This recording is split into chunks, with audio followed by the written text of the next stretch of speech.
सबको जय मसीह की। Praise the Lord. मैं संजीत, प्रभु का सेवक, प्रो विजडम मिनिस्ट्री की तरफ से आप सबके लिए एक मैसेज है, और मैसेज ही बहुत गहरा है। ये मैसेज अन्य भाषा पे है।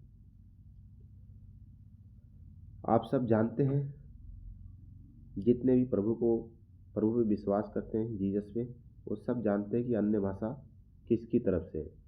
आप जानते हैं, और जो आत्मिक है वो जानता है कि अन्य भाषा किसकी तरफ से है। लेकिन बहुत से ऐसे प्रीचर, बहुत से ऐसे पासवान, मैं सभी पासवानों को नहीं कहूँगा, बट जो सच्चाई को नहीं जानते, जो अन्य भाषा को नहीं मानते हैं, मैं उनके लिए बातें कर रहा हूँ। बहुत से ऐसे भरमाने के लिए उठ खड़े हुए हैं। मैं बहुत सी बातें मैं देखता हूँ, और कुछ अन्य भाषा पे पासवान जो टॉपिक लेके आते हैं गलत ठहराने के लिए कि लोग इसको ना माने, तो उनके लिए है और आप सबके लिए है। प्लीज़, जो भी अन्य भाषा को ऐसा बोले,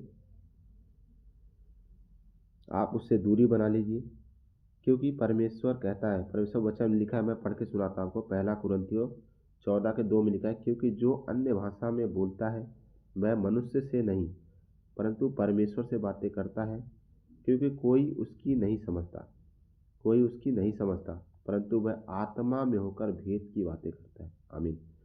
देखो क्या लिखा परमेश्वर ने, हम नहीं समझ सकते उस भाषा को। जब हम अन्य भाषा में बातें करते हैं, सिर्फ आत्मा जानता है और परमेश्वर जानता है कि हम क्या बातें कर रहे हैं। हालेलुया। तो प्लीज़ आप अन्य भाषा के विरोध में ना आइए। और हम भेद, क्या लिखा है, और वचन लिखा है, परंतु वह आत्मा में होकर भेद की बातें करता है। जब हम अन्य भाषा बोलते हैं तो आत्मा में होकर बोलते हैं, और भेद की बातें जो कोई नहीं समझ सकता। इसलिए परमेश्वर दिया है हमें, वो हथियार दिया है हमें, वो एक हम दोनों से कोऑर्डिनेट, मतलब कनेक्शन जोड़ने के लिए अन्य भाषा में दिया है, ताकि हम परमेश्वर से बातें कर सकें। तो लोग इसके विरोध में हैं, क्योंकि उनको शैतान ने भरमा दिया है, इसलिए वो ऐसी बातें बोलते हैं।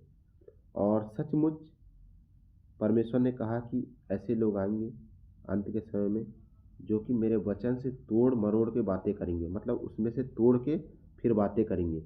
और सेम यही हो रहा है। आप प्लीज़ सतर्क रहें। मैं तो आपको परमेश्वर की बातें कह रहा हूँ, जो प्रभु ने अगुवाई में मुझे बोला कि तू बोल, वीडियो बना के भेज।